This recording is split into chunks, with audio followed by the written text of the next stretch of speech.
Bitcoin இடிஎஃப்க்கு அப்புறம் எத்திரியமோட இடிஎஃபோட எதிர்பார்ப்பு தான் பார்த்தீங்கன்னா ரொம்ப பெருசாக இருந்துச்சு. ஸோ இது நடந்துச்சுன்னா மார்க்கெட்டில் பெருசாக போகும் எதிர்பார்ப்போட நிறைய பேர் வெயிட் பண்ணிகிட்டே இருந்தாங்க. நேற்று வந்து பார்த்தீங்கன்னா எத்திரியம் இடிஎஃப் வந்து லைவ் ஆச்சு ட்ரேடுக்கு. அதுக்கப்புறம் மார்க்கெட்டில் நிறைய டம்ப் ஆகிருக்கும். ஆனால் எல்லாருக்கும் ஒரு கொஷின் இருக்கும், ஏன் பம்ப் ஆகலை, பம்ப் தானே ஆகணும் ஆக்சுவலாக, நான் ஏன் டம்ப் ஆச்சு அப்படின்னு. ஸோ நிறைய பேருக்கு இருக்கும். அதுக்கான ஆன்சர் நான் இந்த வீடியோவில் கொடுக்குறேன். ஸோ இப்போ சொலோனாவுடைய இடிஎஃப் வந்து அதிகமாக வர்றதுக்கான வாய்ப்பு இருக்குதுன்றதுனால பார்த்தீங்கன்னா பெரிய அளவுக்கு பம்ப்பு ஆக போகுது. ஸோ சொலோனா மட்டும் எப்படி ப்ரோ மூவ் ஆகும், பிட்காயினும் பெருசாக மூவ் ஆகலை, எத்திரியமும் மூவ் ஆகலை இந்த லான்ச் டைமில். அப்படி இருக்கும்போது சொலோனா மட்டும் எப்படி மூவ் ஆகுன்றதை நான் உங்களுக்கு எக்ஸ்பிளைன் பண்ண போகிறேன். ஸோ சொலோனா ஹோல்ட் பண்ணுறீங்க இல்லை வாங்க பிளான் பண்ணுறீங்கன்னா கண்டிப்பாக இந்த வீடியோ ஃபுல்லாக பாருங்கள். ஸோ இதெல்லாம் ஃபுல்லாக பார்க்கறதுக்கு முன்னாடி சப்ஸ்கிரைப் பண்ணாமல் பார்த்துட்டு இருந்தீங்கன்னா நம்ம சேனலை பக்கத்தில் பெல்லையும் வந்து கிளிக் பண்ணிவிட்டு ஆல்ரெடி ஆப்ஷனை கிளிக் பண்ணிக்கோங்க. ஸோ இப்போது சொலோனா இடிஎஃப் வரப்போகுதா கன்ஃபார்மாக கேட்டிங்கன்னா ஆல்ரெடி இதை பற்றி நியூஸஸ் வந்து எப்போயே வெளியே வந்துருச்சு. ஸோ அவங்க எல்லாருக்கும் தெரிஞ்சிருக்கும். இந்த ஒரு வெப்சைட்டில் பார்த்தீங்கன்னா சொலோனாவுடைய வேனக் வந்து அப்ரூவலுக்காக சப்மிட் பண்ணியிருக்காங்க. அப்புறம் சில கம்பெனிஸ்லாம் கூட சொலோனா இடிஎஃப்க்கு வந்து அப்ரூவலுக்கு வந்து ரிக்வெஸ்ட் பண்ணியிருக்காங்க. ஸோ அதுக்கப்புறம் வாட்சட் குரு வந்து ஒரு நியூஸுமே போட்டிருப்பாங்க. வீடியோவில் பார்த்தீங்கன்னா சிஎம்பிசி டிஸ்கஷன் போயிட்டுருக்கோம். அதில் வந்து ஸ்பாட்ஸோட இடிஎஃப் பார்த்தீங்கன்னா எத்திரியம்க்கு அப்புறம் வந்து அப்ரூவல் ஆகலான்றதை பற்றி டிஸ்கஸ் பண்ணியிருப்பாங்க. இது ஒரு பெரிய நியூஸாக பார்த்தீங்கன்னா அந்த டைமில் இருந்துச்சு.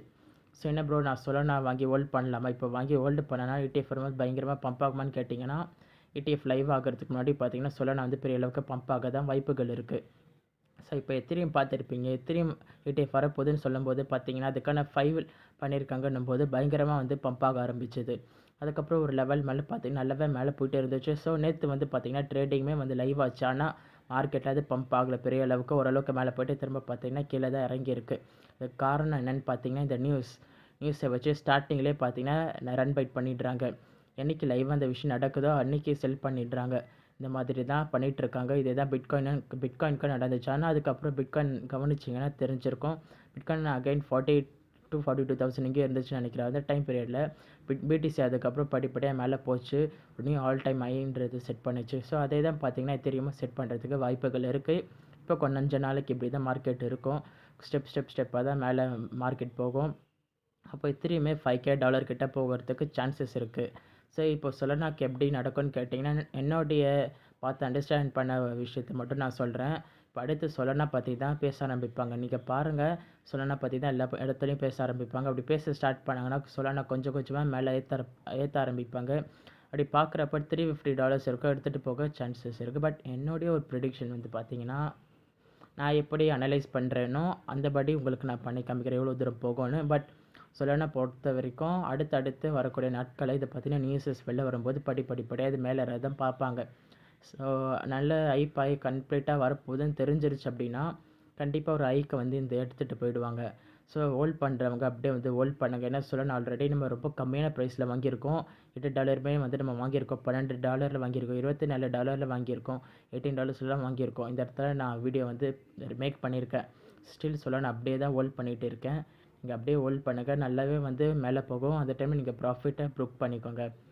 அண்ட் ஆல்ரெடி பை பண்ணவங்களுக்கு நான் சஜஷன் கொடுக்குறேன். ஆல்ரெடி ப்ராஃபிட்டில் இருந்தீங்கன்னா இன்வெஸ்ட்மெண்ட்டுன்னு ஒன்று பண்ணியிருப்பீங்கள, அந்த அமௌண்ட்டை மட்டும் இப்போதைக்கு வெளில எடுத்துருங்க, வேறு காயினில் இன்வெஸ்ட் பண்ண பாருங்கள் அதை வச்சு. சரிங்களா? அந்த ப்ராஃபிட் மட்டும் அப்படியே ஹோல்ட் பண்ணுங்கள், நல்லா மேலே போகட்டும், அப்புறமா புக் பண்ணிக்கலாம் கொஞ்சம் கொஞ்சமாக. சரி, இப்போ இந்த நியூஸை பற்றி சொல்லிடுறேன். சொல்லலாம் எப்படி ப்ரோ போகலாம், பர்ஃபார்மன்ஸ் எப்படின்னு பார்த்தீங்கன்னா ஒரு கொஷின் இருக்கலாம், அந்த பர்ஃபார்மன்ஸ் பற்றி நான் சொல்கிறேன்.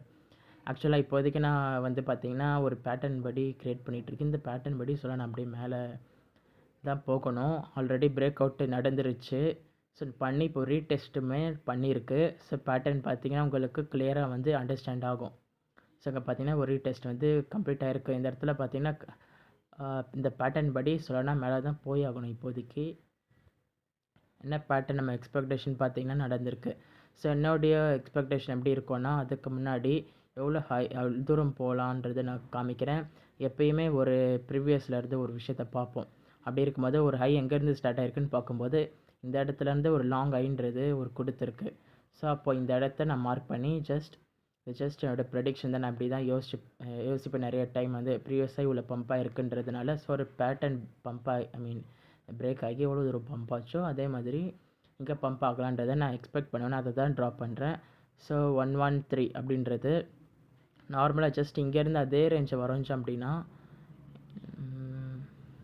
113 ஓகேங்களா? 113 113 ஓகே. ரொம்ப பெருசா இல்ல. ஓகே.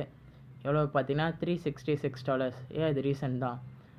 இப்போ வர ETF வரப்போகுதுன்ற ஒரு வாய்ப்பு ஐ மீன் ETF வரப்போகுதுன்ற நியூஸ் இருக்குன்னா, கன்ஃபார்ம் இவ்வளோ தூரம் போகிறதுக்கான வாய்ப்புகள் சொல்லனாக்க இருக்குது. ஏன்னா இந்த பேட்டர்ன் உருவாகி இருக்க ரேஞ்ச் பார்த்தீங்கன்னா, 1 டேல வந்து ஆகிருக்கு. அதாவது டே கேண்டிலில் வந்து இது ஆகிருக்கு.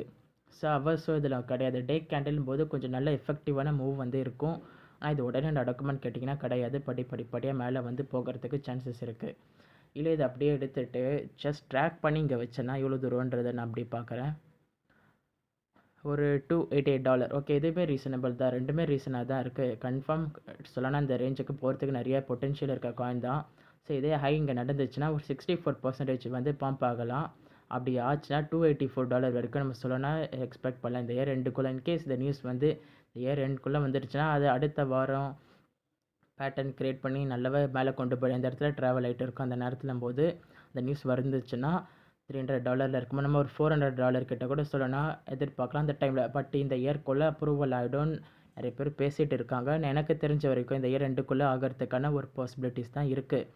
ஸோ செகண்டாக பார்த்தீங்கன்னா பாசிட்டிவ் நியூஸ் என்னென்னா, இப்போது அமெரிக்காவில் யார் பிரசிடெண்ட் வர போகிறா ஓரளவுக்கு நமக்கு எல்லாருக்கும் கெஸ்ஸிங் கிடச்சிருச்சு. ஸோ அவர் வந்தார் அப்படின்னா கண்டிப்பாக எனக்கு தெரிஞ்சு இன்னும் மார்க்கெட் நல்லா மேலே தான் போகும். ஸோ எனக்கு தெரிஞ்சு கொஞ்சம் பாசிட்டிவாக இதுக்கப்புறம் வரக்கூடிய நாட்களில் இருக்கும். அடுத்த சில மந்த்ஸ் பார்த்தீங்கன்னா மார்க்கெட் நல்லா பூம் கொடுக்க போகுதுங்க. ஆல்ட் எல்லாம் நீங்கள் ஹோல்ட் பண்ணிங்கன்னா ஹோல்ட் பண்ணுங்கள். ஓகே, இதாங்க விஷயம். ஸோ நான் சொல்ல வந்தது இதுதான். ETF அடுத்தது சொலனாவாக தான் டார்கெட் ஆகும். ஸோ சொலனா முடிஞ்ச அளவுக்கு அப்படியே டைட்டாக ஹோல்ட் பண்ணுங்கள். சொலனாக்கு அப்புறம் பார்த்தீங்கன்னா கரெக்டாக நல்லா போயிட்டு இருக்குது. எனக்கு தெரியல அது இந்த அளவுக்கு இம்ப்ளிமெண்ட் பண்ணுவாங்கன்னு. ஸோ அடுத்தது ADA இதுக்கெல்லாம் வந்து பேசிகிட்டு இருக்காங்க. அவாக்ஸி, ADA, அப்புறம் ஸ்வீன்னு நினைக்கிறேன். எனக்கு தெரிஞ்சு 2-3 காயின் நான் பார்த்தேன். நான் டிஸ்கில் பேசிகிட்டு இருக்காங்க நிறைய பேரில், ஐ மீன் நிறைய இடத்துல லைக் ரூமர்ஸ் மாதிரி. ஸோ அது அஃபிஷியல் ஆகட்டும்.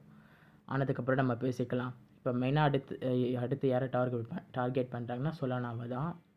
ஸோ வெயிட் பண்ணி பார்க்கலாம். அவ்வளோதான் கைஸ் இந்த வீடியோ. அடுத்த ஒரு டிஃப்ரெண்ட் வீடியோவில் நான் உங்களை மீட் பண்ணேன். Thank you guys. டாட்டா பாய்.